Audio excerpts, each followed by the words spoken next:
Selamat malam Bapak Ibu Saudara sekalian. Hari ini kita sekali lagi akan merenungkan tentang sengsara Tuhan kita Yesus Kristus, khususnya di dalam catatan kitab suci tentang hari Kamis, satu hari sebelum Yesus Kristus mengalami kematiannya di atas kayu salib.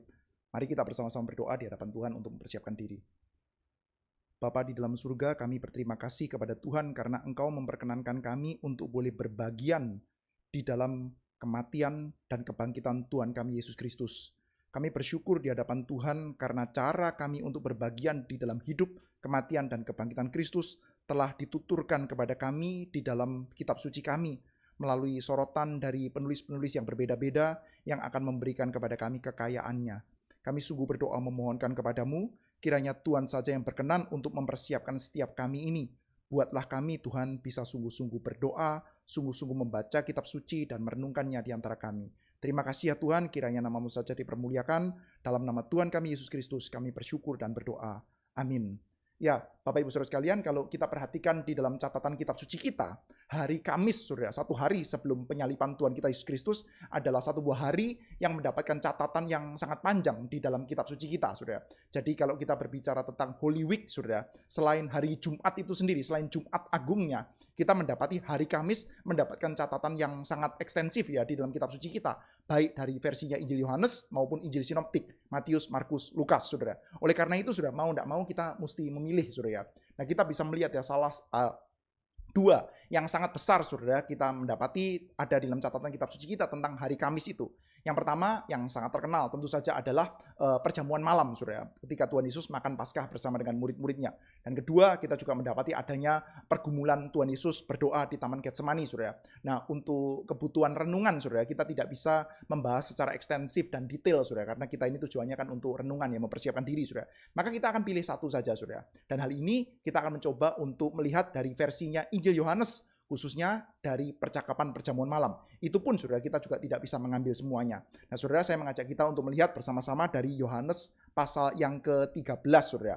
Nah, Saudara, saya memang siapkan di sini, ini memang agak kecil-kecil, Saudara. Saya akan bacakan bagi kita semua, tapi dalam versinya TB2. Bisa agak berbeda-beda sedikit. Nah, kalau terbaca ya, mungkin baik ya, Saudara. Tapi ini dari Yohanes pasal 13 ayat 1 sampai dengan ayat yang ke-30, Saudara. Saya bacakan, Saudara juga boleh mengikuti, Saudara. Saya masukkan ke dalam layar, mungkin nanti ada bedanya sedikit, Saudara ya. Sementara itu, sebelum hari raya Paskah mulai, Yesus telah tahu bahwa saatnya sudah tiba untuk beralih dari dunia ini kepada Bapa. Ia mengasihi orang-orang miliknya yang di dunia ini dan ia mengasihi mereka sampai pada kesudahannya. Ketika mereka sedang makan bersama, iblis telah membisikkan rencana ke dalam hati Yudas, anak Simon Iskariot, untuk menyerahkan dia. Yesus tahu bahwa Bapa telah menyerahkan segala sesuatu kepadanya dan bahwa ia datang dari Allah dan kembali kepada Allah. Lalu bangunlah Yesus dan meninggalkan jubahnya. Lalu mengambil sehelai kain linen dan mengikatkannya pada pinggangnya. Kemudian ia menuangkan air ke dalam sebuah baskom dan ia mulai membasuh kaki murid-muridnya. Lalu menyekanya dengan kain yang terikat di pinggangnya itu. Lalu sampailah ia kepada Simon Petrus. Kata Petrus kepadanya, "Tuhan, engkau hendak membasuh kakiku?" Jawab Yesus kepadanya, "Apa yang kuperbuat engkau tidak tahu sekarang, tetapi engkau akan memahaminya kelak." Kata Petrus kepadanya, "Engkau tidak akan pernah membasuh kakiku sampai selama-lamanya." Jawab Yesus, "Jika aku tidak membasuh engkau, engkau tidak mendapat bagian bersama aku."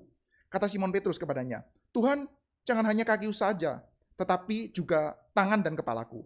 Kata Yesus kepadanya, "Siapa yang telah mandi, ia tidak usah membasuh diri lagi selain membasuh kakinya, karena ia sudah bersih seluruhnya. Kamu sudah bersih, tetapi tidak semua. Sebab ia tahu siapa yang akan menyerahkan dia. Karena itu ia berkata, tidak semua kamu bersih." Sesudah ia membasuh kaki mereka, ia mengenakan pakaiannya kembali ke tempatnya. Ia berkata kepada mereka, "Mengertikah kamu apa yang telah kuperbuat kepadamu? Kamu menyebut aku guru dan Tuhan. Dan katamu itu tepat, sebab memang akulah guru dan Tuhan. Jadi, jika aku, guru, Tuhan dan gurumu, membasuh kakimu, kamu pun wajib saling membasuh kakimu. Sebab aku telah memberikan suatu teladan kepada kamu supaya kamu juga berbuat sama seperti yang telah kuperbuat kepadamu. Sesungguhnya aku berkata kepadamu, seorang hamba tidak lebih tinggi daripada tuannya ataupun seorang utusan daripada yang mengutusnya. Jika kamu tahu semua ini, berbahagialah kamu jika kamu melakukannya. Bukan tentang kamu semua aku berkata, aku tahu siapa yang telah kupilih. Tetapi haruslah digenapi yang tertulis dalam kitab suci, orang yang makan rotiku telah mengangkat tumitnya terhadap aku. Aku mengatakannya kepadamu sekarang juga sebelum hal itu terjadi, supaya jika hal itu terjadi, kamu percaya bahwa akulah dia. Sesungguhnya aku berkata kepadamu, siapa menerima orang yang kuutus, ia menerima aku. Dan siapa menerima aku, ia menerima orang dia yang mengutus aku. Setelah Yesus berkata demikian, ia sangat terguncang, lalu bersaksi, sesungguhnya aku berkata kepadamu, salah seorang di antara kamu akan menyerahkan aku. Murid-murid itu memandang seorang kepada yang lain. Mereka ragu-ragu siapa yang dimaksudkannya. Salah seorang di antara murid Yesus, yaitu murid yang dikasihinya, duduk makan di sebelahnya. Kepada murid itu Simon Petrus memberi isyarat supaya ia menanyakan siapa yang dimaksudkan Yesus. Lalu murid yang duduk dekat Yesus itu berpaling dan berkata kepadanya, Tuhan, siapakah dia? Jawab Yesus, dialah yang kepadanya aku akan memberikan roti sesudah aku mencelupkannya. Sesudah itu, yang mencelupkan roti itu, ia memberikannya kepada Yudas anak Simon Iskariot. Sesudah itu, Yudas menerima roti itu, ia kerasukan iblis. Lalu Yesus berkata kepadanya, apa yang hendak kau perbuat? Perbuatlah dengan segera. Namun tidak ada seorang pun dari antara mereka yang duduk makan itu mengerti alasan Yesus mengatakan itu kepada Yudas. Karena Yudas memegang kas. Ada yang menyangka bahwa Yesus menyuruh dia membeli apa-apa yang perlu untuk perayaan itu, atau memberi apa-apa kepada orang miskin. Sesudah menerima roti itu, Yudas segera pergi. Hari sudah malam. Sampai di sini pembacaan Alkitab kita. Ya, rekan-rekan sekalian, kita mendapati saudara satu buah percakapan perjamuan malam yang dipotret oleh Injil Yohanes, saudara. Nah, kita melihat saudara bahwa Injil Yohanes adalah Injil yang punya teologi tertentu dan dia punya platform tertentu untuk menyatakan teologianya, saudara. Di dalam teologianya Yohanes kita bisa mendapati, saudara, sejak di dalam awal kitab Injil Yohanes, kita mendapati bahwa Yohanes itu berusaha untuk mengajak kita untuk melihat bahwa di dalam hidup dan pelayanan Yesus ini, maka kita akan mendapat ciptaan baru. Jadi di dalam dan melalui hidup dan pelayanan Yesus Kristus, kita akan melihat adanya ciptaan baru. Maka Injil Yohanes dibuka dengan kalimat yang mirip sekali dengan di dalam kitab Kejadian, yaitu kisah tentang penciptaan. Saya akan coba bacakan sedikit di antaranya, saudara, untuk reminds kita, saudara, betapa pentingnya motif penciptaan di dalam Injil Yohanes ini, saudara. Injil Yohanes dibuka dengan kata-kata, pada mulanya adalah firman, firman itu bersama dengan Allah, firman itu adalah Allah. Ia pada mulanya bersama dengan Allah, segala sesuatu dijadikan melalui dia, dan tanpa dia tidak ada satupun yang telah jadi dari segala yang dijadikan. Di dalam dia ada hidup, dan hidup itu adalah terang manusia. Terang itu bercahaya dalam kegelapan, dan kegelapan itu tidak menguasainya. Nah, kita mendapati, saudara, ini adalah satu buah bahasa yang sebetulnya kita bisa dapatkan juga di dalam kitab Kejadian pasal yang pertama, saudara. Di dalam kitab Kejadian pasal pertama ada Allah. Lalu Allah itu berfirman. Lalu melalui firman-Nya itu terciptalah ciptaan. Di dalam versi Injil Yohanes dikatakan bahwa segala sesuatu diciptakan di dalam dia. Tanpa dia tidak ada sesuatu apapun yang jadi. Dan di dalam dia nanti akan tercipta kehidupan. Dan di dalam dia akan tercipta terang. Di dalam kitab Kejadian pasal pertama dikatakan bahwa gelap gulita menutupi samudera raya. Lalu ketika firman itu datang ada catatan, jadilah terang. Maka terang itu jadi. Maka kita mendapati ada kitab Kejadian berbicara tentang penciptaan. Dan di dalam Injil Yohanes kita mendapati bahwa ada ciptaan juga. Cuman sekarang adalah satu buah ciptaan yang baru yang berfokuskan kepada sang firman yang menjadi daging itu, yaitu Yesus Kristus. Kita tahu, saudara, bahwa saat ini dunia ciptaan sampai saat ini pun, saudara dan saya pasti masih bisa testify, masih bisa mengatakan bahwa, hey, ciptaan itu indah loh. Anda dan saya bisa suka untuk pergi ke dalam tempat-tempat yang bersifat alam ya, saudara. Kita suka untuk pergi ke pantai, kita suka untuk pergi ke gunung, kita suka untuk pergi ke dalam tempat-tempat itu dan kita mengatakan, wah, semuanya itu indah, saudara. Memang ciptaan itu indah, saudara. Tetapi akan sulit juga untuk kita sangkali bahwa ciptaan ini sudah gone horribly wrong, saudara. Kita mendapati ciptaan yang indah ini di dalam sini dan di sana sudah menjadi begitu busuknya, begitu buruknya, saudara. Kita bisa mendapatkan, saudara, ada yang namanya bencana alam. Alam menghasilkan bencana. Kan ini di luar pakem, saudara. Tuhan Allah itu menciptakan manusia untuk menguasai seluruh ciptaan. Tapi sekarang ciptaan bisa menghasilkan bencana. Alam menghasilkan bencana. Itu sudah sangat parah sekali, saudara.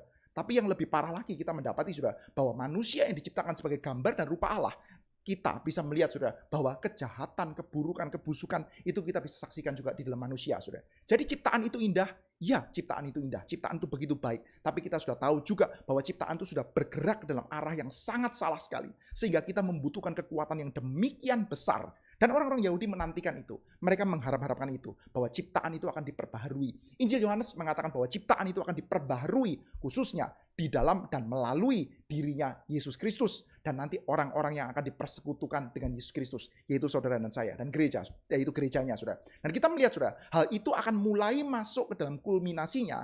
Ketika di dalam catatan kitab suci kita. Yesus makan Paskah bersama dengan murid-muridnya, saudara.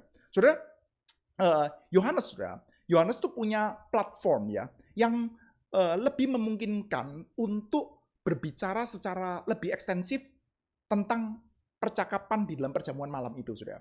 Kenapa demikian? Ada beberapa hal, 2 setidaknya, saudara. Yang pertama, kita mendapati ya bahwa memang Injil Yohanes itu memasukkan di dalam ceritanya, gaya bercerita di dalam Injilnya dia, saudara. Itu mulai pasal 13 ayat 31 ke belakang, saudara, sampai pasal 17. Saudara bisa bayangkan ya, pasal 13 ayat 31, lalu pasal 14, lalu pasal 15, pasal 16, pasal 17, cukup banyak, saudara. Itu isinya hampir berupa monolog.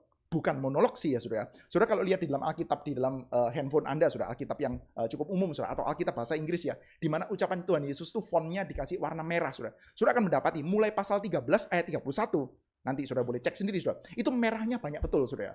Jadi kita mendapati, saudara, ini cerita. Iya cerita, tapi isi dari ceritanya lebih mirip seperti satu buah monolog, saudara. Saudara bisa membayangkan ya ada satu buah film. Kalau film itu kan banyak dramanya, banyak aksinya, lalu ada banyak scene-nya, banyak adegan yang berbeda-beda, saudara. Tapi untuk Injil Yohanes, di dalam platformnya dia, gaya bertuturnya dia, saudara, mulai pasal 13 ayat 31 sampai ending pasal 17. 13 pasal 31, 14, 15, 16, 17. Keseluruhannya itu, saudara, sebagian besar bersifat monolog, saudara. Oleh karena itu kita mendapati ya, kalau kita mau mendapatkan catatan yang besar, catatan yang banyak tentang ucapan-ucapan Yesus di dalam perjamuan malam, salah satu yang sangat ekstensif kita bisa dapatkan dari Injil Yohanes, saudara. Itu yang pertama. Yang kedua, saudara, Yohanes itu juga berbeda dengan Injil Sinoptik. Nah, di dalam kebaktian minggu, saudara, Gary Batam kita sudah pernah membahas, saudara, ya, bahwa Injil Sinoptik kita, saudara, dengan memakai Markus sebagai pattern ya, menjadikan setting geografis itu sebagai teknik tuturnya dia, saudara. Jadi Yesus itu dibagi pelayanan menjadi pelayanan di Galilea, lalu pelayanan di Yerusalem, lalu perjalanan menuju ke Yerusalem, saudara. Dan peristiwa Paskah itu ditaruh di dalam Jerusalem Ministry, saudara. Setelah triumphal entry, setelah Yesus masuk ke Yerusalem, saudara. Jadi, saudara, kita mendapati dalam catatan Injil Sinoptik ya, peristiwa Paskah yang dipotret oleh mereka hanya catatan peristiwa Paskah, percakapan Paskah di dalam Jerusalem Ministry, saudara. Jadi jumlahnya tidak banyak, saudara. Karena kitab-kitab Injil kita memang sifatnya itu sinoptik ya, saudara. Sifatnya itu action ya, saudara. Pergerakan di sini dan di sana, melakukan ini dan di sana, mengajar di sini dan di sana. Ada sih ucapan Yesus yang banyak, ada sih diskursusnya, tapi actionnya juga banyak, saudara. Dan kita mendapati cara tutur actionnya berdasarkan setting geografis. Galilean Ministry, perjalanan menuju Yerusalem, lalu Jerusalem Ministry. Dan di Jerusalem inilah Yesus merayakan Paskah dan dipotret dia melakukan percakapan-percakapan Paskah ini. Oleh karena itu, sudah platformnya Injil Sinoptik untuk berbicara tentang Paskah ya cuman ada di sana, sudah, di dalam bagian yang agak kecil, sudah. Sementara Injil Yohanes berbeda.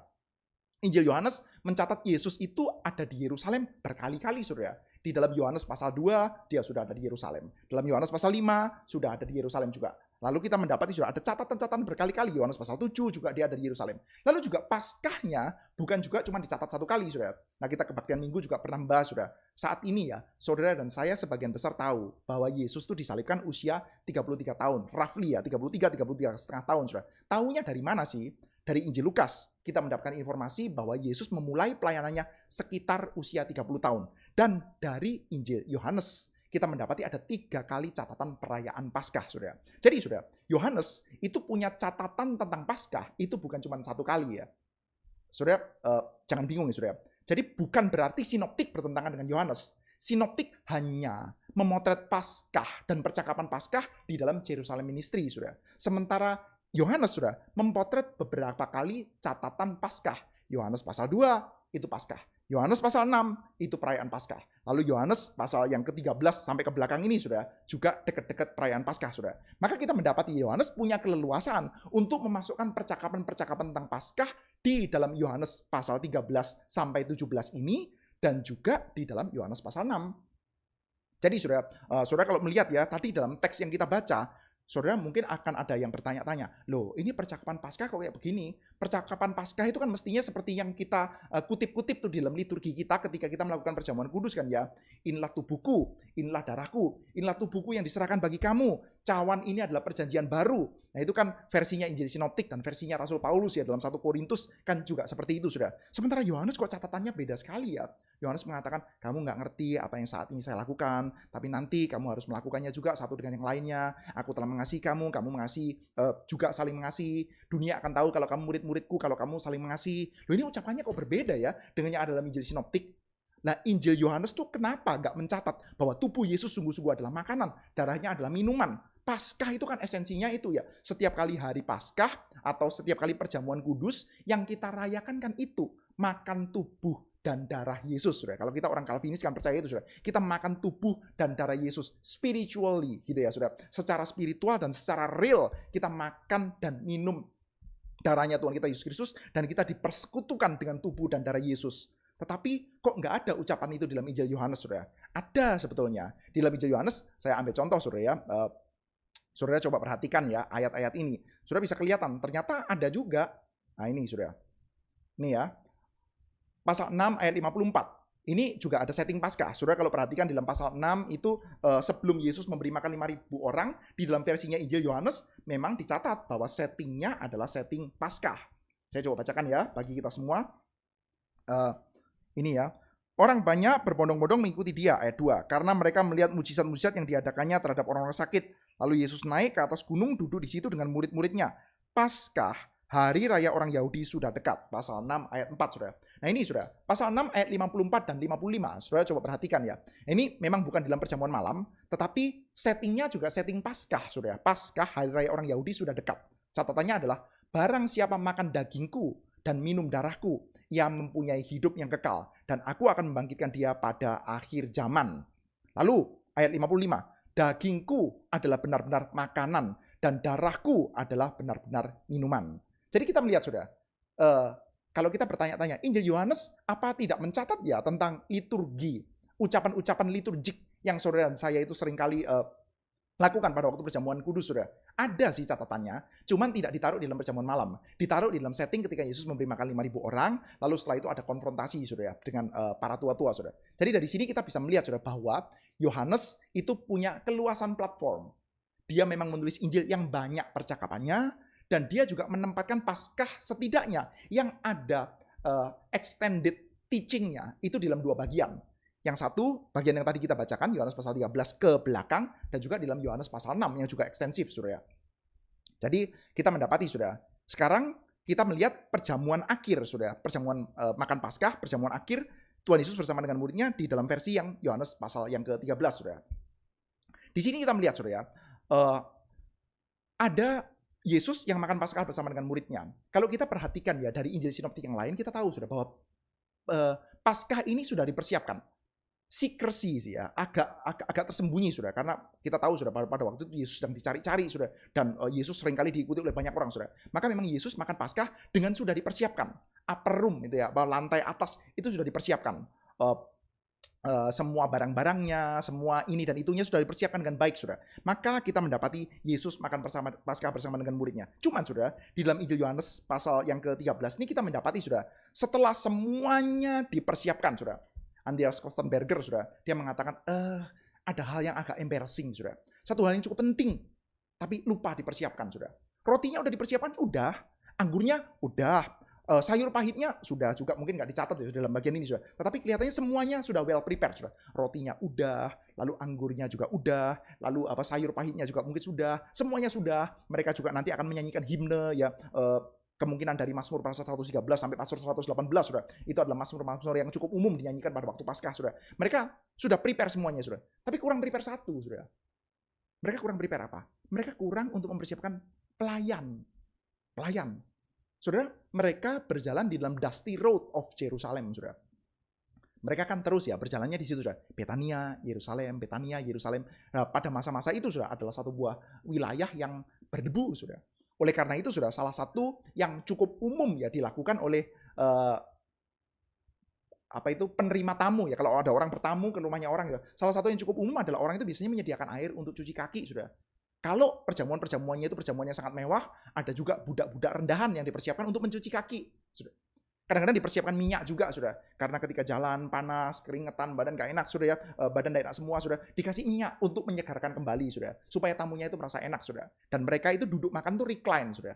Duduk makan recline, ya. Jadi kakinya ke belakang, terus mereka bersandar gini, sudah. Sangat intimate, sangat dekat, sudah. Jadi lebih enak kalau keadaannya fresh dan kakinya sudah bersih, sudah. Kita ingat ya suatu kali ya di dalam cerita Injil yang lain, sudah. Catatan ketika Tuhan Yesus itu dibasuh kakinya oleh perempuan berdosa, sudah, di dalam catatan dalam Lukas pasal yang ke-7, sudah. Lalu perempuan itu menuangkan minyak, sudah. Dia nangis, membasahi kakinya Tuhan Yesus dengan air matanya, lalu menuangkan minyak, lalu menggosok kaki Tuhan Yesus dengan rambutnya. Lalu ada orang itu yang tuan rumahnya dalam hati, sudah, berkata, Simon, sudah. Dia mengatakan, kalau dia ini nabi ya, harusnya nabi ini tahu nih perempuan seperti apa dia. Lalu Tuhan Yesus bertanya, Simon, saya pengen tanya. Oh, silakan guru, silakan tanya gitu ya. Kalau ada orang yang melakukan kasih yang sangat besar ya, kira-kira yang mana yang lebih sukacita itu? Yang lebih sukacita itu siapa sih? Ya orang yang diampuni sangat banyak, orang yang diampuni sangat besar. Lalu dia mengatakan, lihat ya perempuan ini ya. Perempuan ini kamu lihat ya. Pada waktu aku datang, dia tidak berhenti-hentinya ya. Dia itu membasuh kakiku. Kamu datang, kamu sediakan aku air untuk basuh kaki enggak? Ini standar hospitality dan mereka enggak punya. Kamu bahkan tidak tahu bagaimana menghargai tamu yang biasa saja. Apalagi ini Yesus Kristus loh. Kamu berasa sebagai orang Farisi, posisimu lebih tinggi, kamu bahkan tidak menyediakan hal yang paling standar. Kamu tidak menyediakan minyak untuk membasuh kepalaku, kamu tidak mencium aku, kamu juga tidak memberikan air untuk mencuci kakiku, tapi dia sudah melakukannya, sudah. Jadi itu sebenarnya ada satu buah standard hospitality, sudah. Dan lumayan embarrassing ya, kalau di dalam persiapan perjamuan makan Paskah, Yesus bersama dengan murid-murid yang sangat intimate seperti ini, ternyata belum disediakan penata layan, sudah. Sehingga sudah ketika mereka masuk sudah bisa membayangkan satu buah suasana yang riku, sudah. Mau duduk, mau recline, aduh kakinya masih berdebu semua. Ini gimana ini? Makan dalam keadaan gini seperti kayak nggak enak, sudah ya. Itu jauh lebih tidak enak, sudah. Ketimbang kalau Anda makan di dalam satu buah rumah makan terus nggak ada wastafelnya, misalnya begitu, sudah. Terus tangan Anda lagi kotor-kotornya, sudah. Anda habis dari bengkel ya, semua dari bengkel, tangannya semuanya belecetan kotor, lalu sampai ke dalam satu buah tempat, nggak ada wastafelnya. Ini jauh lebih buruk lah, sudah, kira-kira pada waktu itu, sudah. Dan mereka sudah bisa bayangkan ya, mulai lihat-lihatan satu dengan yang lain. Terus gimana ini? Belum ada penata layannya. Ternyata sudah, kita melihat ya, Injil Yohanes mencatat ya, ini adalah waktu di mana Tuhan Yesus mengasihi murid-murid sampai pada kesudahannya. Dan dia yang prepare. Dia yang mempersiapkan segala sesuatunya dengan baik. Dan ternyata ada penata layannya. Ini adalah satu buah pesta yang sangat besar. Pesta yang sangat penting. Dan pesta yang dipersiapkan dengan sangat khusus, termasuk budak rendahan untuk mencuci kaki. Sudah dipersiapkan. Cuman siapa sudah budak rendahan yang akan mencuci kakinya? Yesus. Saudara, di dalam bahasanya Lukas, saudara, ini kan catatan mencuci kaki nggak ada dalam Injil Lukas, sudah. Tapi kita bisa mendapati sedikit ya dalam catatan Injil Lukas ada satu buah ucapan yang agak mirip, sudah. Karena di dalam perjamuan makan itu, sudah, nantinya murid-murid itu berdebat lagi ya tentang siapa yang terbesar, sudah. Dan Tuhan Yesus akan mengatakan seperti ini, sudah, di dalam Injil Lukas ya. Saya bacakan ya. Sudah juga bisa membaca ya.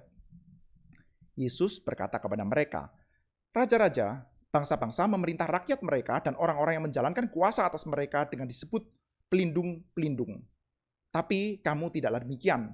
Melainkan yang terbesar di antara kamu hendaklah menjadi sebagai yang paling muda dan pemimpin sebagai pelayan. Sebab siapakah yang lebih besar, yang duduk makan atau yang melayani? Bukankah dia yang duduk makan? Tetapi aku ada di tengah-tengah kamu sebagai pelayan. Nah, kita melihat, saudara ya, bahwa percakapannya berbeda, settingnya berbeda. Settingnya sebetulnya ya kejadian yang sama, saudara ya. Cuma dipotret dalam Injil Lukas ada percakapan itu, saudara. Tuhan Yesus mengatakan bahwa aku yang menjadi pelayan. Kalian yang duduk makan dan aku yang menjadi pelayan. Tuhan Yesus sudah mempersiapkan segala sesuatunya dengan semaksimal mungkin. Dan dia yang menjadi pelayan. Dia yang menjadi budaknya yang melayani, saudara. Dan kita melihat ya, pada waktu hal itu terjadi, saudara, maka Petrus langsung bisa menyorot dengan tepat, saudara. Betapa inappropriate-nya, betapa tidak cocoknya situasi ini, saudara. Saudara bisa membayangkan menjadi murid Yesus ya. Sebelumnya tadinya dalam hati semuanya bisa menggerundel ya. Kita lupa panggil pelayan, lupa ambil air untuk cuci kaki. Terus gimana ya? Mesti dipersiapkan ya. Siapa yang mesti mempersiapkan nih? Ini pekerjaan paling rendahan nih. Siapa yang mesti mempersiapkan air untuk cuci kaki? Katakanlah nggak usah cuci kaki lah. Siapa yang mempersiapkan air untuk cuci kakinya? Siapa? Dalam hati masih tunggu-tungguan. Petrus sudah bisa membayangkan ya, dia yang paling utama atau yang lain sudah masih tunggu-tungguan satu dengan yang lain. Pekerjaan kayak gini siapa yang melakukan ya? kita ini ada 3 yang paling utama, tapi yang lain bukan juga gak utama ya. Lalu dari luar sudah semua tunggu Tuhan sudah, dan Tuhan Yesus sudah yang akhirnya melakukannya sudah. Dan ketika sampai kepada Petrus, Petrus menyadari sudah bahwa ini sangat inappropriate sudah. Maka Petrus pun langsung perilaku, "Guru, engkau mau mencuci kakiku?" Dan Tuhan Yesus mengatakan, kalau kamu tidak mau, kamu tidak bisa berbagian di dalam aku.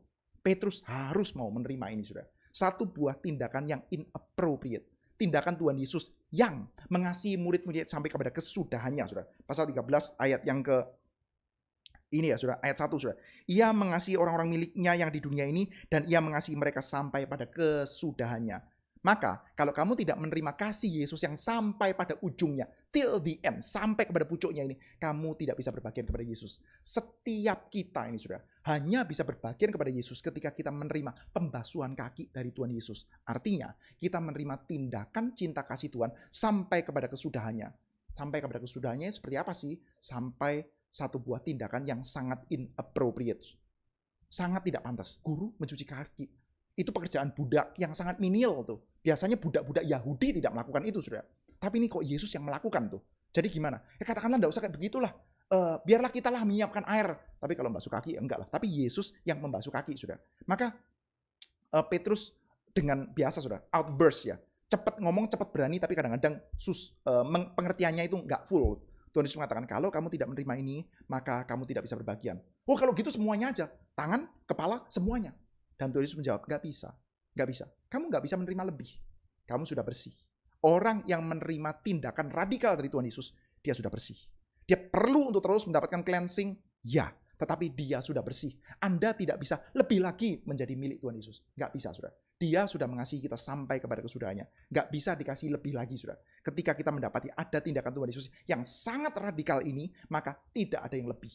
Petrus memikirkan lebih dong. Kan yang dicuci cuma kaki. Bagaimana kalau tambah tangan? Bagaimana kalau ditambah kepala? Nggak bisa lebih.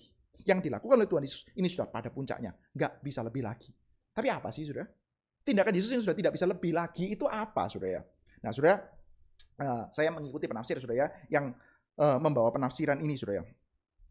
Cukup umum sebetulnya, Saudara. Saya coba bacakan ya. Lalu bangunlah Yesus dan menanggalkan jubahnya. Ia mengambil sehelai kain linen dan mengikatkannya pada pinggangnya. Ini dalam versinya LAI, Saudara ya. TB2, Saudara yang punya saya. Bangunlah Yesus dan menanggalkan jubahnya. Dia take off, put off, Saudara. Menanggalkan jubahnya. Lalu setelah itu dia mengambil. Dia ada put off dan take on. Put off dan take on. Menanggalkan jubahnya, lalu mengambil kain linen. Nah, Saudara, Raymond Brown, Saudara, dia mengamati ya bahwa kata-kata ini adalah satu buah kata-kata yang ternyata juga muncul di dalam Yohanes pasal 10, di dalam bahasa Yunani-nya, Saudara. Nah, ini Saudara coba lihat ya, Saudara ya. Di dalam Yohanes pasal 10, Saudara, lay down, itu dari kata dasarnya pekerjaan itu, bahasa Yunani-nya itu titenai. Lalu take on atau mengambil itu lambanein, ya di dalam versi yang berbeda-beda loh, Saudara. Di dalam versi bahasa Yunani berbeda-beda, Saudara. Tetapi kata kerjanya adalah itu, Saudara. Titenai atau lambanein. Itu lay down, ya, meletakkan, membuka, menaruh, dan mengambil. Dan kita lihat, Saudara, Yohanes pasal 10 ayat 11. Ada kata-kata ini. Akulah gembala yang baik memberikan nyawanya untuk domba-dombanya. Lay down. Jadi kita mendapati ya gambaran Yesus yang membuka jubahnya di dalam pasal 4 ya, menanggalkan jubahnya. Kata menanggalkan jubahnya itu adalah kata yang sama dengan yang dipakai untuk memberikan nyawanya. Demikian juga ayat 15. Sama seperti Bapa mengenal aku dan aku mengenal Bapa, aku memberikan, aku lay down nyawaku bagi domba-dombaku. Jadi Yesus bukan sekedar membuka jubahnya, tapi dia akan lay down nyawanya bagi domba-dombanya. Ayat 17 dan 18, ini ada, Saudara, kata-kata baik lay down maupun take on. Bapa mengasihi aku, oleh karena aku memberikan nyawaku untuk menerimanya kembali. Menerimanya kembali. Tidak ada seorang pun yang mengambilnya daripadaku, melainkan aku memberikannya menurut kehendakku sendiri. Aku berkuasa memberikannya dan berkuasa mengambilnya kembali. Jadi Yesus berkuasa untuk mencopot dan berkuasa untuk mengambilnya kembali, Saudara. Dan ini berkaitan dengan apa? Berkuasa untuk memberikan nyawanya, berkuasa untuk mengambilnya kembali. Menunjukkan kalau dia itu berkuasa untuk menyerahkan nyawanya, mati. Dia juga berkuasa untuk bangkit dari antara orang mati, Saudara. Itu no doubt, Saudara. Yesus Kristus berkuasa untuk memberikan nyawanya, dia berkuasa untuk bangkit dari antara orang mati, Saudara. Dan sekarang saudara, di dalam bagian ini kita mendapati saudara, ada gambar yang mirip saudara. Dia berkuasa untuk lay down dan put on. Coba ya saudara ya, saudara renungkan ya. Lay down, jubahnya, sebagai lambang dia menyerahkan nyawanya. Mati saudara. Ini sangat radikal saudara. Lalu saudara, put on, mengambilnya kembali, put on. Dia berkuasa untuk bangkit, penuh dengan kemuliaan. Oke, dia put on apa saudara? Tadi kan lay down, lambang apa? Kematian saudara. Sekarang put on, dia mengenakan kebangkitan, lambang kekuatan, kemuliaan saudara. Apa itu kemuliaannya? Yang dikenakan oleh dia apa? Yang diambil kembali apa? Simbol kebangkitan itu dia mengambil kembali apa saudara? Dia mengambil kembali kain linen untuk membasuh kaki saudara. Itulah kemuliaan Tuhan Yesus saudara. Kita mendapati saudara, ini adalah satu buah tindakan yang kelihatan sangat inappropriate. Kenapa saudara? Karena kita tahu, dia lay down nyawanya dan bangkit dari antara orang mati, penuh dengan kemuliaan. Penuh dengan kemuliaan itu ditandai dengan apa? Dia mengambil kain linen untuk membasuh kaki satu demi satu murid-muridnya, saudara. Di sini, saudara, kita melihat ya, inilah tindakan Tuhan Yesus Kristus yang inappropriate itu.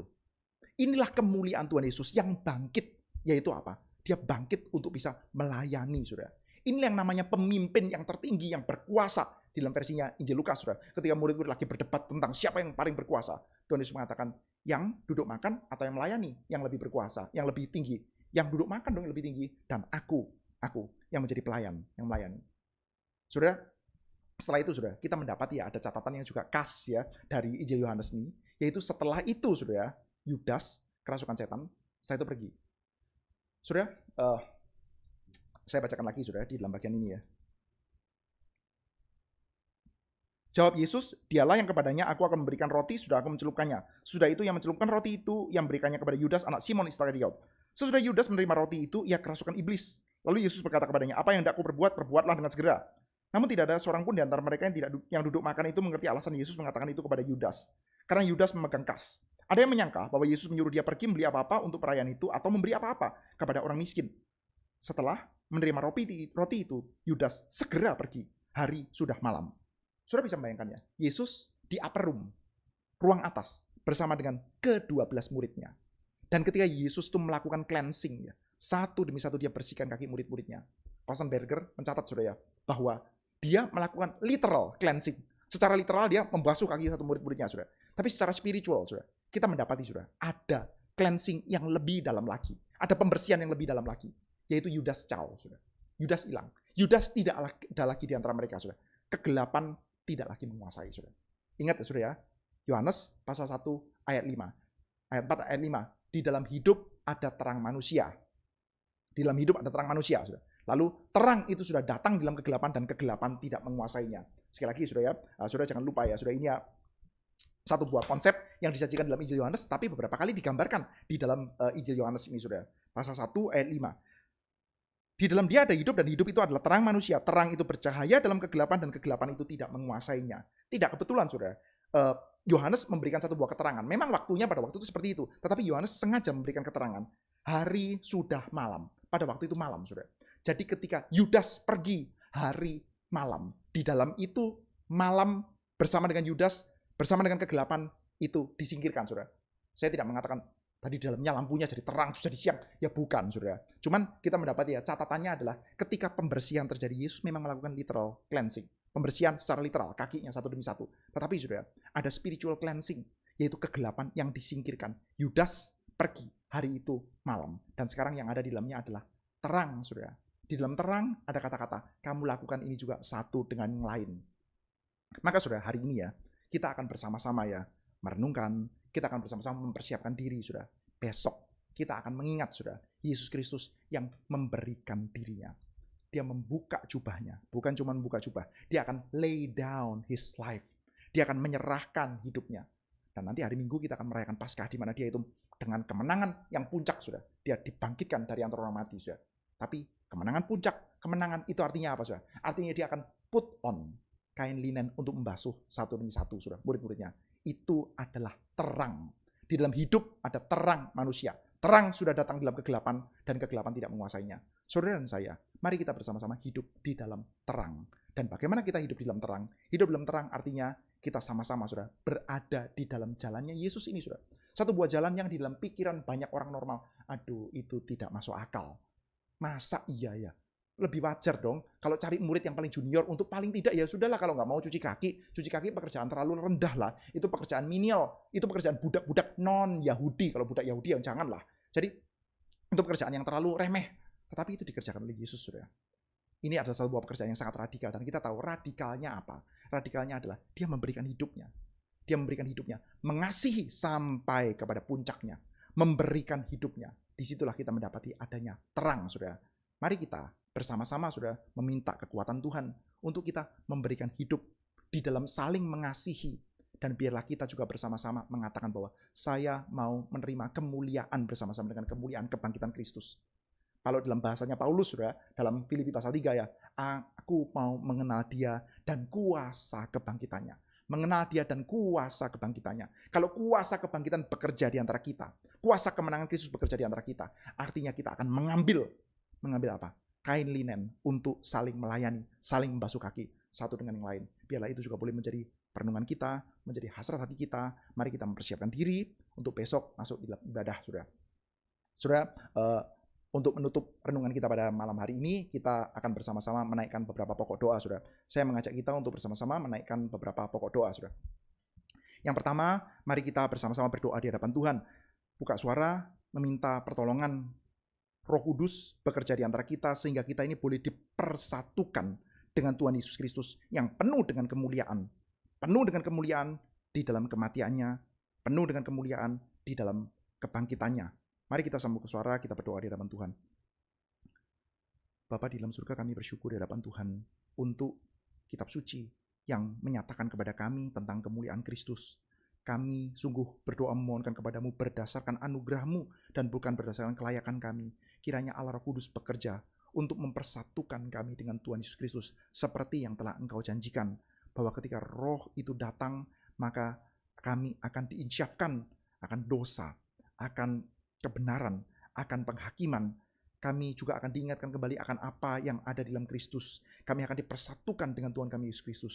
Karena itu Tuhan kami mau dipersekutukan dengan Tuhan kami Yesus Kristus di dalam kemuliaannya yang mengalami kematian dan di dalam kemuliaannya yang mengalami kebangkitan. Terima kasih ya Tuhan, kiranya namamu dipermuliakan. Dalam nama Tuhan Yesus kami bersyukur, kami berdoa. Amin. Yang kedua, mari kita bersama-sama berdoa di hadapan Tuhan. Kiranya Tuhan berkenan untuk membentuk hati kita, membentuk pikiran kita, untuk kita sadar bahwa kemuliaan Kristus ketika dia bangkit, ketika dia mengenakan kembali kain linen untuk mencuci kaki, untuk melayani. Maka biarlah kita juga punya jenis kemuliaan macam ini. Kita ingin mengalami kemuliaan, dan kemuliaan kita adalah kemuliaan ketika kita bisa melayani, mengasihi dengan kasih yang demikian besar, bahkan kepada orang-orang yang tidak baik kepada kita. Mari kita membuka suara, kita berdoa. Bapa, kami memohonkan kepadamu, kiranya Engkau berkenan untuk memberikan pertolongan kepada kami. Rombaklah pikiran kami, rombaklah hati kami. Kami tidak mampu untuk lakukan sendiri, tapi biarlah Engkau yang melakukannya. Biarlah Engkau merombak hati, pikiran kami, sehingga kami boleh menyadari betapa mulianya kematian dan kebangkitan Kristus. Betapa mulianya kemenangan Kristus ketika dia mengenakan kain lenan dan membasuh kaki para murid. Kami orang-orang yang mati dalam dosa tidak mau melakukan itu. Kami orang-orang yang mati di dalam dosa ingin meraih kemenangan secara duniawi. Kami ingin menginjak orang lain. Kami ingin menjadi orang nomor satu dan dilayani oleh semua orang yang lain. Tetapi Tuhan, kami ingin di dalam Kristus. Kami memiliki kemuliaan yang baru. Kemuliaan ketika kami boleh melayani bahkan orang-orang yang tidak baik kepada kami. Terima kasih ya Tuhan, terpujilah namamu. Dalam nama Tuhan Yesus kami bersyukur dan berdoa. Amin.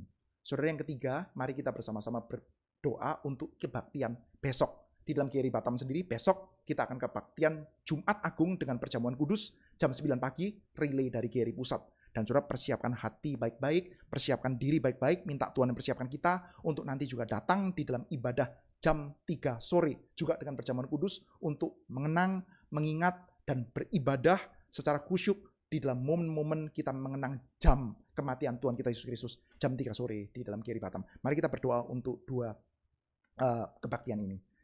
Tuhan, kami berdoa untuk ibadah besok. Kami percaya bahwa tidak pernah akan ada ibadah yang berlebihan. Tidak akan pernah ada pujian, penyembahan, pengagungan, atau merenungkan salib Kristus secara berlebihan. Karena itu Tuhan, kami ingin melakukannya dengan sungguh-sungguh besok. Tuhan, tolonglah sertailah ibadah besok, khususnya di dalam GRI, baik pusat maupun seluruh cabang-cabang yang ada. Kami berdoa memohonkan kepadamu, kiranya Tuhan berkenan untuk memberikan pertolongan. Kami berdoa, biarlah Tuhan sendiri mempersiapkan baik Pendeta Stephen Tong dan semua tim Menantalayan. Kami berdoa untuk Aufi, kami berdoa untuk semua gereja-gereja lain yang mengadakan relay. Biarlah Tuhan sertai. Kami berdoa untuk perjamuan kudus, kiranya sungguh-sungguh disajikan bagi kami tubuh dan darah Kristus, persekutuan dengan Tuhan kami Yesus Kristus. Terima kasih Bapa. Kiranya namamu dipermuliakan. Tolong juga persiapkan kami untuk yang ada di dalam GRI Batam. Biarlah Engkau mempersiapkan kami untuk kami boleh bersama-sama mengikuti kebaktian jam 3 sore untuk kami mengenangkan masa-masa kematian Tuhan kami Yesus Kristus. Kami sungguh ingin Tuhan serupa dengan Kristus di dalam kematiannya.